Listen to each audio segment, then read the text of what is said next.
الحمدللہ رب العالمین والصلاة والسلام علی سید الانبیاء والمرسلین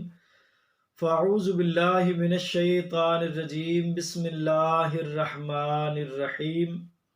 الا تنصروه فقد نصرہ اللہ اذ اخرجہ الذین کفروا ثانی اثنین اذ ہما فی الغار اذ یقول لصاحبہ لا تحزن ان اللہ معنا۔ صدق اللہ مولانا العظیم۔ سورہ توبہ کی آیت نمبر 40 کا کچھ حصہ تلاوت کیا گیا ہے، جس میں اللہ رب ذوالجلال نے ارشاد فرمایا کہ اگر نبی کریم صلی اللہ علیہ وبارک وسلم کی مدد تم نے نہ کی تو پھر اللہ تعالیٰ نے نبی کریم صلی اللہ علیہ وسلم کی مدد کی ہے۔ اذ اخرج الذین کفروا، جب کفار نے ان کو مکہ سے ہجرت پر مجبور کیا، مکہ سے نکالا، ثانی اثنین اذ ہما فی الغار، غار میں ان دونوں میں سے وہ دوسرا تھا۔ اذ یقول لصاحبہ لا تحزن ان اللہ معنا، نبی کریم صلی اللہ علیہ وسلم سے متعلق فرمایا کہ جب وہ اپنے ساتھی سے، اپنے صحابی سے، اپنے صاحب سے، اپنے رفیق سے فرما رہے تھے کہ تو غم نہ کر، بے شک اللہ رب ذوالجلال ہمارے ساتھ ہے۔ یعنی اس آیت مبارکہ میں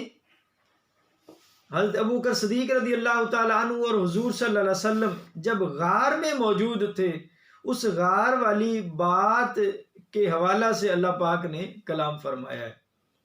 کہ جب وہ دونوں غار میں تھے، ان دونوں میں سے دوسرے کو حضور صلی اللہ علیہ وسلم فرما رہے تھے، یعنی اول حضور ہیں اور ثانی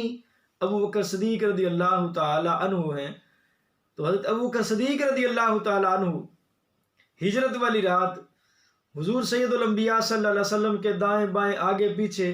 گھومتے تھے چلتے ہوئے، کبھی سامنے آ جاتے، کبھی پیچھے آ جاتے، کبھی دائیں کبھی بائیں۔ آپ صلی اللہ علیہ وسلم نے پوچھا ابوبکر یہ کیا بات ہے کہ کبھی پیچھے چلے جاتے ہو، کبھی سامنے آ جاتے ہو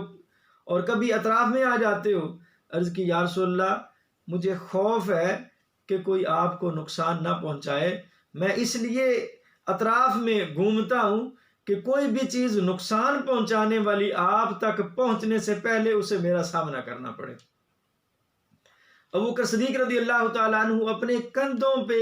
حضور کو سوار کر کے دوڑ کر غار ثور پہ آپ چڑھے۔ جن لوگوں نے مکہ شریف میں غار ثور کا نظارہ کیا ہے وہ جانتے ہیں کہ وہ کتنی لمبی اور اونچی جگہ ہے، جہاں چڑھنا آج بھی ایک مشکل اور بڑی ہمت کا کام ہے۔ اب کچھ ہمواریاں بھی ہو چکی ہوئی ہیں حالانکہ، تو اس وقت کتنا مشکل ہوگا، اور پھر کندھوں پہ وزن اٹھا کے جانا یقیناً ابوبکر صدیق رضی اللہ تعالیٰ عنہ کے لیے اس سے بڑھ کر اور کوئی نیکی ہو ہی نہیں سکتی جب کندھوں پہ حضور کو سوار کیا ہوا ہے۔ اور پھر وہاں پہنچے ہیں تو غار پر بھی حضور کو اتارا ہے، پھر عرض کی یا رسول اللہ آپ غار میں تشریف نہ لے جائیں جب تک کہ میں اندر سے آواز نہ دوں۔ آپ پہلے غار کے اندر گئے ہیں، غار کے سارے سوراخوں کو بند کیا ہے، اور ایک سوراخ جب رہ گیا ہے تو اس میں اپنی ایڑی دے دی، یا دوسری احادیث میں ہے کہ آپ کا پاؤں چلا گیا، بلکہ بعض روایات ہیں کہ آپ کے ران تک اس سوراخ میں پاؤں چلا گیا، اور پھر عرض کی یا رسول اللہ آپ اندر تشریف لے آئے۔ آپ اندر تشریف لے گئے، پھر آپ کی ران پر سر مبارک رکھ کے حضور صلی اللہ علیہ وسلم آرام فرما ہو گئے، محو استراحت ہو گئے۔ وہ معروف روایت اور مشہور روایت جو کتب سیرت،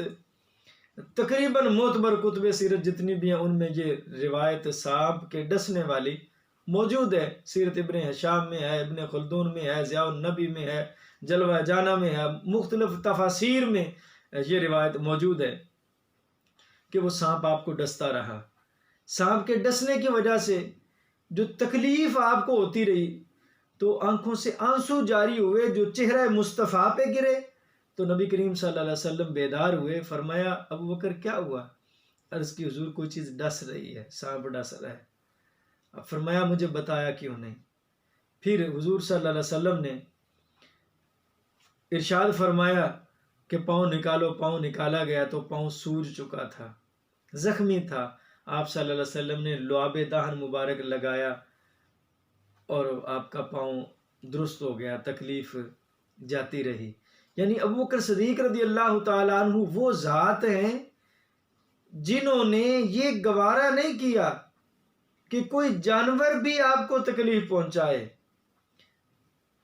یا کوئی انسان آپ کو تکلیف پہنچائے، بلکہ سیدنا صدیق اکبر رضی اللہ تعالیٰ عنہ تنہا کیا، آپ کی ساری فیملی یہ قربانیاں دے رہی تھی. جب ہجرت آپ نے فرمائی ہے تو ابو بکر صدیق رضی اللہ تعالیٰ عنہ نے اپنے بیٹے عبد الرحمن بن ابی بکر کی ڈیوٹی لگائی کہ دن کو لوگوں کی باتیں سنیں، جو لوگ باتیں کرتے ہیں حضور سے متعلق، ابو بکر صدیق سے متعلق،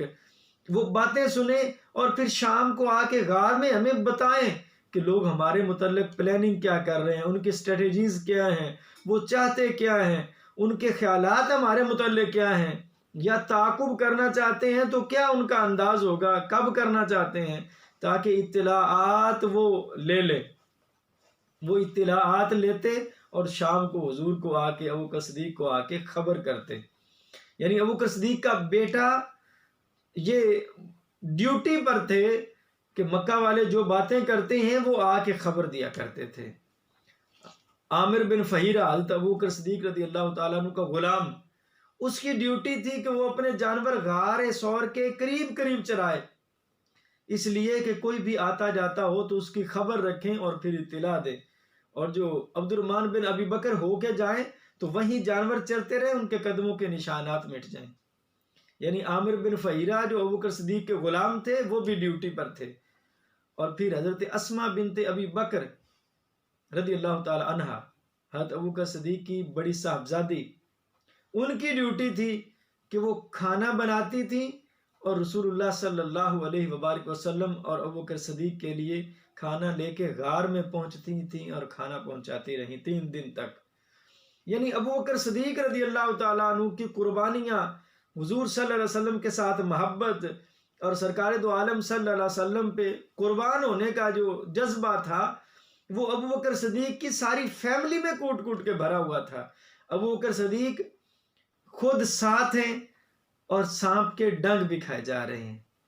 یعنی ایسا یہ بدبخت سانپ ہے جو ابو بکر صدیق کی حضور کے ساتھ رفاقتیں تھیں اس وقت بھی ڈس رہا تھا. اور یہی وصف کچھ سانپ صفت انسانوں میں بھی ہے جو صدیاں گزرنے کے بعد اب بھی ابو بکر صدیق رضی اللہ تعالیٰ عنہ کو ڈستے رہتے ہیں. اور یہ ڈسنا ابو بکر صدیق کی شان کے بلند مرتبے کے لائق ہے. جیسے یہ ضمناً بات ہے کہ شہادت وہ اتنی عظیم ہوتی ہے جتنی مظلومی کی شہادت ہوتی ہے، جیسے سیدنا امام علی مقام امام حسین رضی اللہ تعالیٰ عنہ کی شہادت ہے. یعنی جیسی مجبوریاں زیادہ تھیں تو شہادت بھی اتنی عظمتوں والی ہوئی. حضور صلی اللہ علیہ وسلم فرماتے ہیں کہ جتنی پہلے انبیاء کی مخالفت ہوئی ہے، میں چونکہ سید الانبیاء ہوں تو میری مخالفت زیادہ ہوئی ہے. حضور کو بخار بھی ہوتا تو عام آدمیوں کے نسبت حضور کو سخت بخار ہوتا. حضور کی دشمنی جن لوگوں نے کی ہے پہلے کسی نبی کی اتنی دشمنی نہیں ہوئی، کفار نے کی ہو. حضور صلی اللہ علیہ وسلم خود فرماتے ہیں کہ موسیٰ کے فرعون سے میرے دور کا فرعون سخت ہے، یعنی ابو جہل مراد ہے. یعنی حضور کا مرتبہ سب انبیاء سے بلند ہے تو حضور کے مقابلے میں دشمن سخت ہے، حضور کے مصائب زیادہ ہیں، حضور کو تکالیف زیادہ ہیں، حضور صلی اللہ علیہ وسلم کو ستایا زیادہ گیا ہے، حضور کے لیے مشکلات زیادہ کریٹ کی گئی چونکہ حضور کا مرتبہ زیادہ تھا. امام علی مقام کی شہادت بلند ہے کہ مرتبہ بلند تھا تو مظلومی اتنی زیادہ، ظلم اتنا زیادہ ہوا. تو اسی سینس میں اگر سمجھ لیں تو پھر بات سمجھ آتی ہے کہ آج تک اگر ابو بکر صدیق رضی اللہ تعالیٰ عنہ کوئی کسی کو خلافت پر اعتراض ہے، کسی کو آپ کے اول الاسلام ہونے پر اعتراض ہے، کہ کسی کو آپ کی حکمرانی پہ اعتراض ہے، طرح طرح کی باتیں آپ کو تکلیف پہنچانے کے لیے کہی جاتی ہیں، تو اس کا مطلب یہ ہوا کہ صدیق اکبر کی شان اور مرتبہ ہی اتنا بلند ہے کہ آج تک وہ مخالفت اسی طرح سہے جا رہے ہیں. چونکہ جتنی بڑی شان ہے، جتنا بڑا مقام ہے، اتنی ہی اسی طرح بڑی مخالفت ہے. تو یہ سانپ نے آپ کو تکلیف پہنچائی تو ہر وہ شے، ہر وہ انسان، ہر وہ فکر، ہر وہ زبان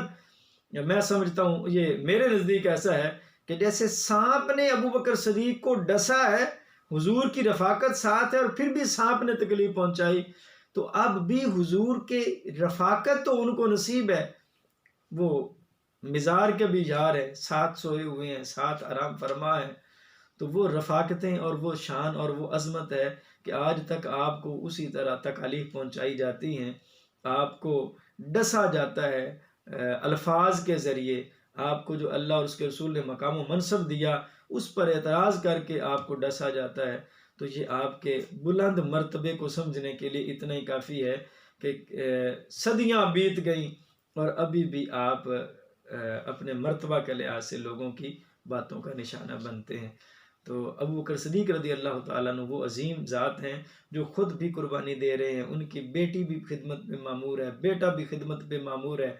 ان کا غلام بھی خدمت پہ معمور ہے، اور خود سارے سفر کی مشکلیں اور صعوبتیں وہ بھی برداشت کیے جا رہے ہیں، اور ہر چیز سے بڑھ کر یہ کہ پھر ہر اس چیز کو وہ اپنے لیے فخر اور اپنے لیے اعزاز سمجھ کے جا رہے ہیں۔ تو یہ ہیں سیدنا صدیق اکبر رضی اللہ تعالی عنہ۔